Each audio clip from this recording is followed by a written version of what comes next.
Sejam muito bem-vindos a mais um episódio do podcast Além do Jaleco. Hoje estamos aqui com a doutora Débora Valente. É um prazer ter você aqui com a gente, doutora. É um prazer, Léo.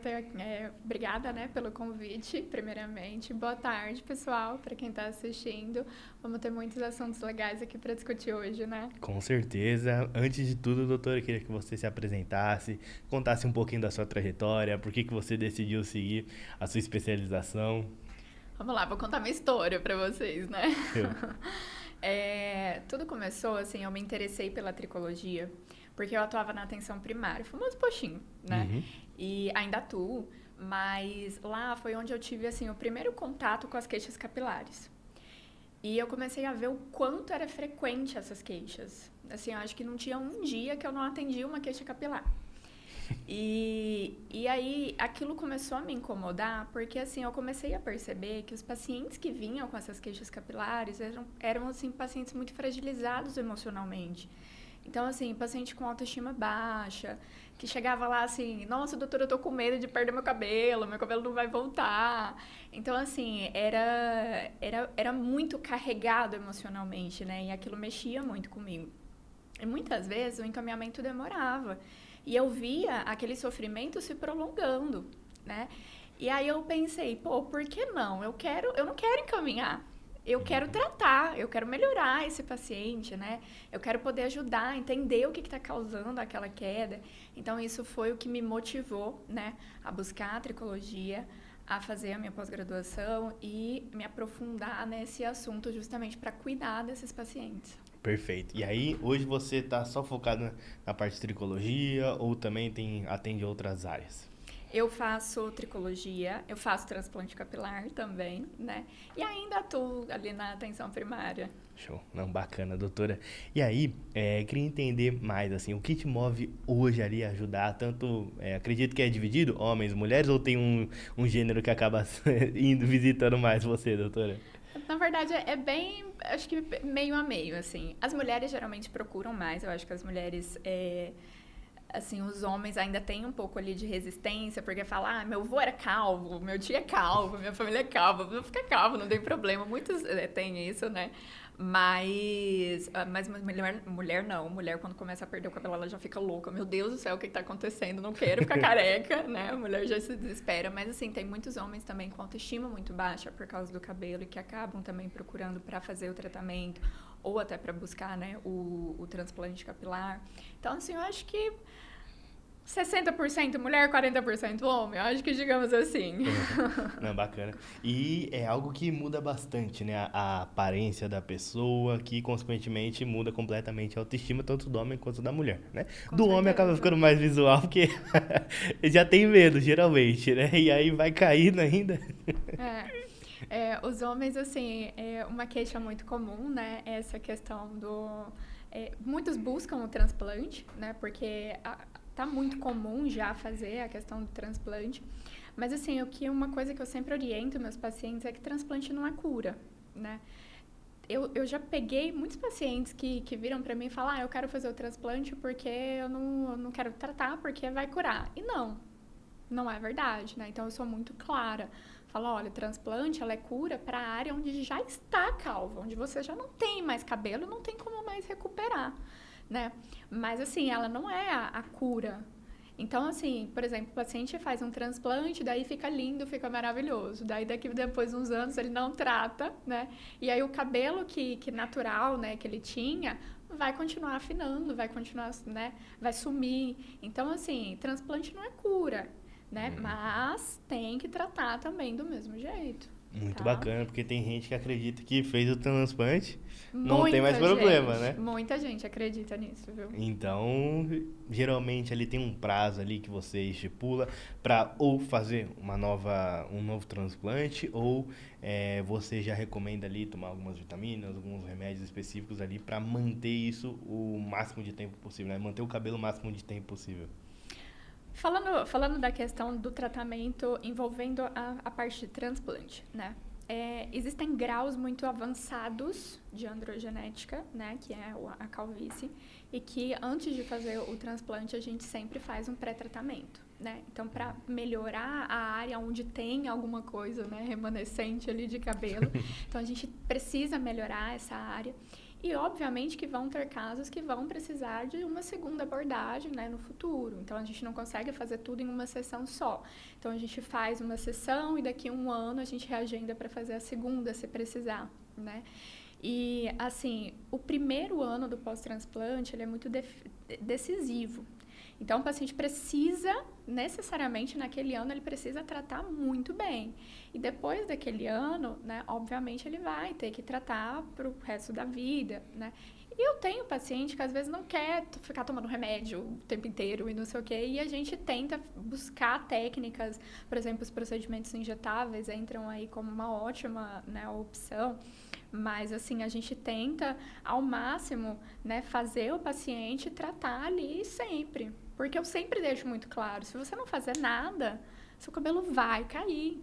É uma doença que ela é crônica, a androgenética ela é crônica, ela é para a vida inteira. Ela não tem uma cura, ela tem um controle, né? Então, muitas doenças, até capilares, são assim. Perfeito. E aí, doutora, você tem, por exemplo, assim, uma queixa que é mais comum nas mulheres ou nos homens ali, para, de fato, que geralmente ali já é preto no branco, já sabe o que vai acontecer. Queixas mais comuns, vamos falar de queixas mais comuns no consultório, né? Disparada androgenética, né? Então, a calvície por predisposição genética é o carro-chefe da tricologia. Te dando até um dado, né? A SBD, que é a Sociedade Brasileira de Dermatologia, ela estipula que mais de 40 milhões de pessoas no Brasil sofrem de algum grau de alopecia androgenética. Nossa. Então, sim, são muitas pessoas. Muita gente sofre com androgenética, né? E a gente tem que tratar. Quanto mais cedo a gente começa o tratamento, melhor as nossas, né, os nossos resultados, mais chances a gente tem de recuperar aquele folículo, de não deixar ele morrer. Então, assim, a androgenética é a mais comum. Depois da androgenética, eu citaria aí bastante. Eu pego muita queda por estresse. Então, por exemplo, queda de cabelo por causa de estresses intensos, né, que a pessoa passa, arrebenta com o cabelo. E que eu tô pegando também muito frequente é depois das canetas emagrecedoras. E tem muita gente usando, né? Muita gente usando até assim, sem prescrição, né, sem fazer um acompanhamento direitinho. E até pacientes que fazem o acompanhamento certinho, vai ter a queda de cabelo. Então, por exemplo, eu já tive paciente no consultório que chegou em mim e falou assim, eu tô usando tal medicação, né, as canetinhas lá emagrecedoras, e meu cabelo tá caindo muito, mas assim, me passaram a vitamina, eu tô tomando, eu tô fazendo dieta certinho com a nutricionista, e mesmo assim meu cabelo tá caindo muito. E aí é onde entra outro ponto-chave, porque essas canetas emagrecedoras, isso principalmente para mulher, tá? Estou falando principalmente para mulher. A gente vê essas quedas muito piores nas mulheres, porque quando a mulher perde muita gordura, ela perde também reserva de estrogênio. E o estrogênio, ele acaba protegendo o folículo. Então, é como se ela perdesse uma proteção do cabelo. Por isso que é pior nas mulheres a questão das canetas emagrecedoras do que nos homens. Né? Então, mesmo ali ela usando as vitaminas, as coisas, às vezes não resolvem. E a gente vai ver por causa disso, entendeu? Então, assim, tô pegando, nossa, muitos casos mesmo por causa disso. Acho que, assim, são as mais comuns, né? Outros também, a alopecia areata, que é bem comum, então falhas no couro cabeludo, falhas na barba, né? O meu namorado, por exemplo, ele tem alopecia areata e toda vez que ele passa por um estresse, alguma coisa, abre as placas na barba. Aí eu já, vamos ali fazer uma aplicação para melhorar, né? Então, é bem frequente. Perfeito. E aí, doutora, pensando em hábitos, existem hábitos que ajudam, por exemplo, a diminuir essa queda de cabelo, mesmo tendo a parte genética ali mais aflorada, ou isso não muda tanto? Muda, tá? Legal. Muda bastante. Então, quando a gente fala da questão da predisposição genética, né, obviamente aquela doença ela é mediada ali pelo fator genético, né? Então, você já tem a predisposição. Mas a gente já sabe, já tem vários estudos mostrando isso, que hábitos de vida influenciam muito nessa questão de androgenética. Então, por exemplo, eu já vi estudos de gêmeos com predisposição androgenética, mas um tem um hábito de vida totalmente diferente do outro. Um come bem, se alimenta bem, faz atividade física, dorme bem. Então tem os hábitos diferentes. E o outro que come mal, que, sabe, dorme, sei lá, 3, 4 horas por dia. E aí a gente vê aquele grau de androgenética, nossa, muito mais do que o outro que tem um hábito de vida mais saudável. Então essa questão dos hábitos é sim uma coisa que influencia bastante. Perfeito. E aí as pessoas acabam deixando de lado, eu tenho, meu avô é calvo, então posso fazer o que quiser que não vai acontecer. Então tem muita gente que pensa dessa forma e tá pensando errado, então. Tá pensando errado, tá? Então a questão dos hábitos de vida ajuda muito a piorar a androgenética. Perfeito. E aí, doutora, existe, por exemplo, ali uma idade que acaba acontecendo, essa maior queda de cabelo? Vou dar exemplo. A mulher, quando chega ali no período da menopausa, por exemplo. O homem, alguma fase da vida dele ali também. Andropausa, por exemplo. Vamos lá. Em questão, assim, de idade, quando a gente fala de androgenética, por exemplo, né? Ela pode se iniciar já no período da puberdade. Então, ali, quando o adolescente já está naquele período, dependendo do grau de genético que ele tem, ele já começa a desenvolver até na puberdade. Então, eu tenho um paciente que começou a desenvolver com 12 anos. Nossa. Então, assim, muito jovem. Mas cada um é cada um. Se eu fosse te dizer uma média, eu daria uma média de mais ou menos ali 20 anos, 20 e poucos anos, 25, tá? E na mulher, ela tende a oscilar muito. Porque a mulher, além dela ter a questão, ela tem muitas oscilações hormonais durante a vida, né? Então, por exemplo, a puberdade, aí entra uma gravidez, entra a menopausa. Todas essas alterações hormonais que a mulher tem, acaba piorando a androgenética, né? E no homem, a gente vê que com o grau da idade, ali em torno que você falou dos 40 anos, geralmente também é bem avançado, né? E aí começa também a questão da alopecia senil, que mesmo ele tendo ou não tendo androgenética, o cabelo dele vai mudar, né? Então o fio vai ficar um pouco mais fino, ninguém vai ter o mesmo cabelo de que tinha quando tinha 18 anos, entendeu? Sim. Então, assim, isso é uma coisa até importante para falar para os pacientes, né? Porque eles às vezes não querem, eles chegam lá com, sei lá, quase 40 anos. Ah, não, mas quando eu tinha 20, eu tinha tantos cabelos. Pera, você não tem mais 20 anos, né? Tem uma coisa, outra coisa, outra coisa. Tipo isso. Não, muito bacana, doutora. E aí, pensando, uma pergunta ali que os meus amigos, né, sempre acabam falando, que, vou dar um exemplo, só fazer o meu... Vou cortar isso daqui, ficou horrível. Já que você cortou, doutora, você aproxima um pouquinho mais da mesa. Tava meio ruim o áudio? Aproxima um pouquinho mais. Só que na câmera geral tá um pouco estranho. Ah, tá. Melhorou? Melhorou? Tá. E aí, doutora, tem várias perguntas ali, acabam chegando ali pra gente, se todo caso tem que fazer transplante capilar, ou existe outras formas ali da gente fazer esse tratamento ali, vamos dizer assim, mais conservador ali, por não precisar fazer um transplante, e ter o mesmo resultado, ou um parecido? Olha, pergunta bem interessante. Vamos lá, existem indicações de transplante, né? Nem todo mundo precisa fazer transplante.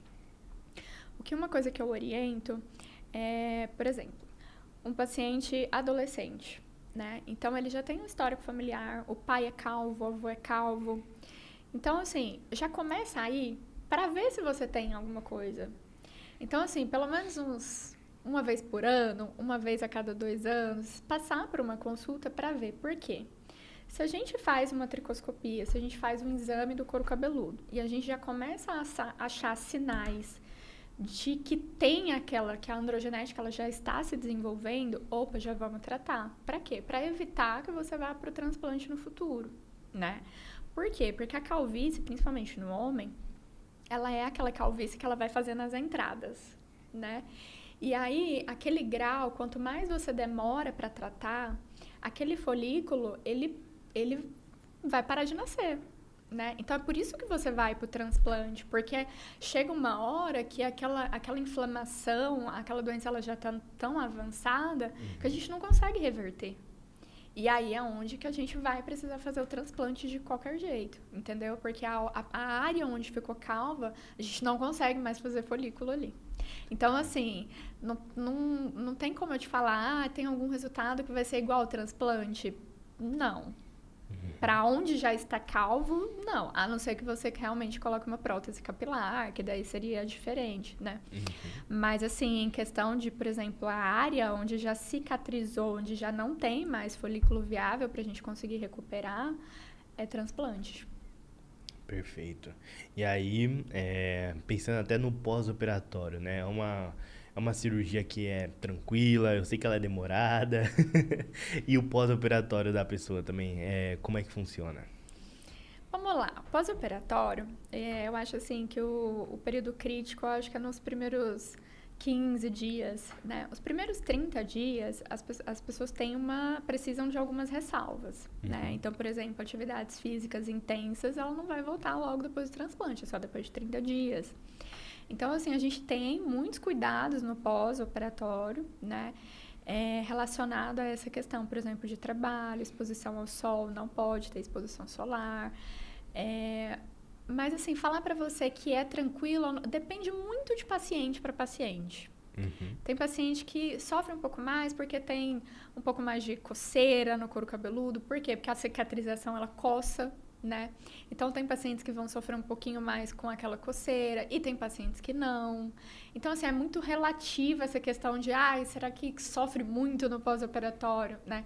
É óbvio que a gente tenta minimizar isso ao máximo, né? Então, deixando medicações para evitar, algumas medidas que a gente faz para tentar evitar isso, mas isso é muito relativo, não tem como eu te falar. Tipo assim, se eu fosse falar para você vai fazer um transplante comigo hoje, e o seu pós-operatório vai ser super tranquilo, você não vai sentir nada. Não tem como eu te falar isso.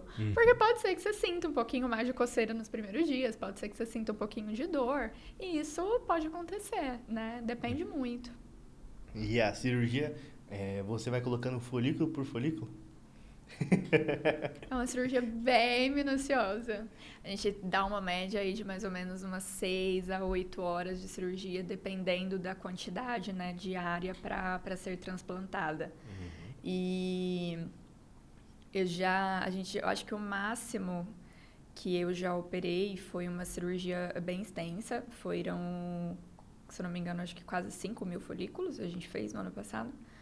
Essa cirurgia em si durou 10 horas. Nossa. Mas dando uma média de 6 a 8. E existe caso, doutora, que não tem mais o que fazer? Existe. E como que é você lidar ali com a expectativa do cliente? Doutor, eu quero virar o Ronaldinho Gaúcho, quero colocar o coque, ele não tem mais cabelo. Como é que você faz? Para passar a informação pro paciente. Geralmente, esses casos são os casos, assim, mais de pacientes mais velhos, né, que nunca trataram calvície. Então, por exemplo, que chega já com um grau muito avançado. Então, calvície, ela tem graus, né? Então, grau 1 vai até o grau 7. Então, assim, se é o grau, por exemplo, um grau 7, que seria o máximo, e a pessoa não tem nem área doadora, não tem nem de onde tirar aquilo, né? Então, a gente contraindica a cirurgia e orienta o paciente a usar, talvez, uma prótese, né? Ou alguma coisa assim, se aquilo for realmente um incômodo muito grande para ele. Mas existe, assim, casos em que é contraindicação. É interessante. E hoje em dia, queria que você contasse um pouquinho ali sobre a evolução da cirurgia, né? Porque antigamente raspava todo o cabelo, hoje em dia dá para até raspar somente uma parte, né? Queria que você contasse a evolução que vem tendo dentro da sua especialização.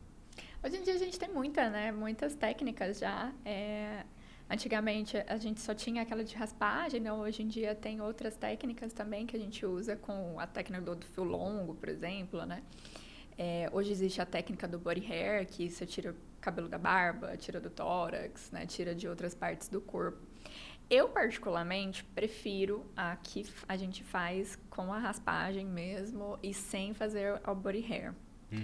Mas tem muitos cirurgiões que operam já com essas técnicas, né? E tem bons resultados. Eu particularmente evito a técnica do body hair porque eu acho que, por exemplo, você tirar um cabelo da barba e colocar no cabelo não é a mesma coisa. É diferente. Então, assim, eu particularmente não faço. Eu evito ao máximo. E aí tem aquele processo ali que cresce o cabelo, depois cai, depois cresce o verdadeiro, vamos dizer assim? Hoje em dia, tá tendo até técnicas para diminuir isso, né? Então, essa queda. Mas o natural é você ter mesmo. E aí o paciente desespera, né? Fala, meu Deus do céu, eu fiz a cirurgia para nada, porque caiu tudo e não vai nascer mais, né? Mas calma, respira. Vai nascer. Então tem essa queda mesmo fisiológica. Então ali por volta dos 30 dias o cabelo cai, né? O que foi implantado, para depois nascer de novo, né? Então assim, é muito engraçado o desespero dos pacientes. Mas sempre antes da cirurgia, a gente conversa isso com o paciente, deixa isso alinhado, né? Para ele não ter nenhuma surpresa no pós-operatório, justamente por causa disso, né? Porque senão ele se desespera e nossa senhora, uma loucura. Mas nasce. Sempre tem essa queda mesmo, mas nasce sim. Perfeito. E aí, doutor, os tratamentos ali com laser, por exemplo, ali que são... existe, por exemplo, uma contraindicação para pessoa, tanto homem quanto mulher? Você fala de transplante ou tratamento clínico? O tratamento clínico mesmo. Tratamento clínico. Hoje a gente tem uma evolução assim, de lasers, procedimentos que a gente pode fazer, né? Eu cito aí um laser que está bastante comum e com os resultados maravilhosos, que seria o Fotona. Mas, tirando ele, eu não uso particularmente quase nenhum. Eu faço muita terapia de LED terapia eu gosto bastante, mas laser, na minha prática clínica eu tenho até pouco. Mas tanto para homem quanto para mulher, os resultados são muito bons. Muito bacana.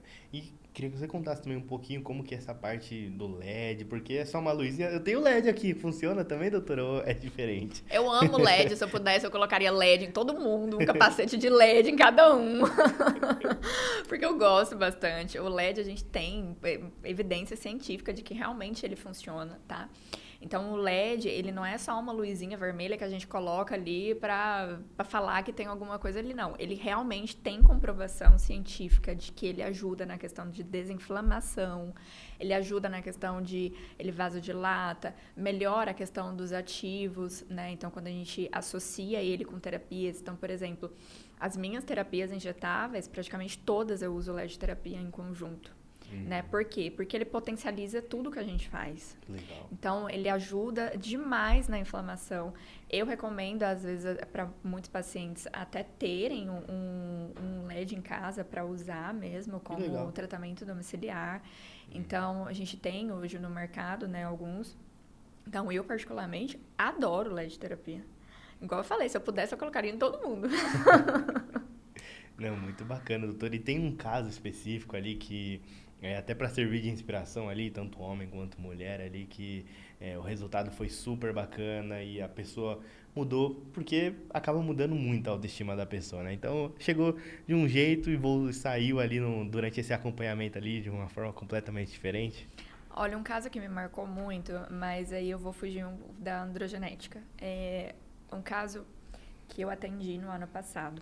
Era uma paciente que chegou para mim, ela já tinha um histórico de uma dermatite seborreica muito grave. E sempre quando ela tinha episódios de estresse, e na verdade a vida dela era muito estressante, ela tinha, né, um trabalho um pouco estressante, enfim. Mas ela foi me procurar porque ela estava com essa dermatite, com essa crise muito intensa. E quando ela sentou na minha sala, que ela me deu o relato, eu quase chorei junto com ela. Porque ela virou para mim e falou bem assim, eu vim aqui para ver se você consegue resolver o meu problema, porque eu tenho essa dermatite seborreica, mas eu não sei se é só uma dermatite seborreica, porque coça demais, meu cabelo tá coçando demais, tá descamando tanto que eu parei de ir no restaurante onde eu comia todos os dias, porque eu tava com medo de sentar na mesa e a descamação cair no prato. Nossa. A hora que ela falou isso pra mim, eu fiquei assim, eu acho que fiquei até em choque, porque, poxa, você para de ir num restaurante que você gosta, porque você fica com medo da descamação cair no prato e alguém ver. Então, assim, a parte onde eu te falo que esses pacientes com condições capilares são pacientes muito fragilizados emocionalmente é por causa dessas coisas. Então, assim, de comentários, escutar comentários das pessoas falando do cabelo delas, né? Escutar a família falando, vai tratar esse cabelo, né? E, então, assim, isso pesa muito. E aí, quando ela me deu esse relato, eu falei, nossa, eu preciso muito resolver isso aqui, porque ela já estava, assim, praticamente entrando em depressão por causa do cabelo dela. E aí, a gente fez o tratamento, assim, entrei com tudo que eu podia entrar, a gente fez o tratamento, tudo bonitinho. Com 30 dias de tratamento, ela voltou no meu consultório, o couro cabeludo dela estava lindo. E aí ela sentou na minha mesa, ela me abraçou, ela falou assim, muito obrigada porque eu tive minha vida de volta. Que legal. Aí, assim, acontece essas coisas, assim, cara, você até arrepia, você fala, é isso que eu escolhi pra minha vida. Porque é muito emocionante, sabe? Eu cheguei em casa, eu fui contar pro meu namorado, eu falei, amor, eu tô... Sabe, assim, o paciente fica feliz, eu fico mais feliz ainda, entendeu? Mas eu acho que esse foi um dos relatos, assim, que mais me marcou. Muito legal. E aí, doutora, eu queria que você deixasse também um recado final para as mulheres, também para os homens que sofrem, né, dessa doença e às vezes tem um receio ali de tratar por julgamento, por algo do tipo. Eu acho que uma mensagem final, eu falaria assim que eu já vi muito paciente, acho que meio que perder a esperança, né, de tratar. E eu, particularmente, eu não perco a esperança em nenhum paciente meu. Eu tento ao máximo fazer o que eu posso para alcançar um bom resultado. E assim, eu acho que talvez se a pessoa tá com medo de tratar porque não vai dar certo, eu vou só me frustrar, ou porque eu já tentei tratar e não deu certo, né? Então, assim, eu acho que talvez o que faltou, será que não foi um diagnóstico correto, né? Ou uma persistência? Porque eu acho que um erro muito comum que as pessoas fazem é, primeiro, tratar por conta própria. Então, a pessoa tem alguma condição capilar e aí ela vai lá na farmácia, ela compra uma vitamina, ela compra um remédio com um amigo, usou e não sei o quê. Então, e como é que ela vai tratar se ela não sabe o que está acontecendo? Então, primeiro de tudo, a gente precisa de um diagnóstico, né? E aí vem uma parte muito importante, porque com um diagnóstico correto, a gente consegue fazer um tratamento eficaz. Então, assim, se essa pessoa já está se frustrada, né? Se essa pessoa ela já não quer tratar por medo, talvez seja por isso, né? Então é muito importante ela passar por uma avaliação e receber um diagnóstico correto, porque aí a gente consegue tratar de uma forma, né, onde a gente vai ver um resultado, entendeu? Com certeza. E outro erro muito comum também que eu vejo das pessoas em relação a essa questão de tratamento é que hoje em dia as pessoas são muito ansiosas e muito imediatistas. E quando a gente fala de cabelo demora para você ver resultado, né? Então, se você for pensar que um cabelo cresce 1 centímetro por mês, você vai demorar um tempo para ver um resultado, né? Então, assim, as pessoas não esperam. Elas usam, fazem 30 dias de tratamento. Ah, não melhorou, não quero mais. Aí você fala, não é assim. Né? A gente precisa de um tempo. Então, assim, existe um tempo que é pra gente começar a tratar e ver resultado. Então, assim, com 3 meses, por exemplo, é onde a gente consegue estabilizar a queda, onde a gente consegue ver alguma coisa. Com 4 a 6 meses é que a gente vai começar a ver um resultado visível. Então, assim, cabelo não é do dia pra noite, né? Ele demora. Então, assim, tem que ter paciência, tem que ter persistência. Então, isso eu acho que é um erro que eu vejo muito nas pessoas. Perfeito. E aí eu queria que você deixasse também suas redes sociais, onde é seu consultório, para o pessoal de casa também ter um acompanhamento mais próximo com você. Pode deixar, meu Instagram tá como DRA, Débora Valente.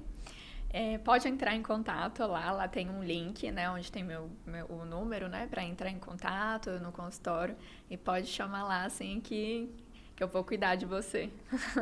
Perfeito. Doutora, foi um prazer ter você aqui com a gente. Foi um prazer. Espero que você volte mais vezes também pra gente falar mais. Pode deixar. Estou aguardando o próximo convite. Combinado, então. E você que chegou até aqui, não esqueça de se inscrever no canal, deixar seu like para não perder nenhum conteúdo, que eu te espero no próximo episódio. Até mais.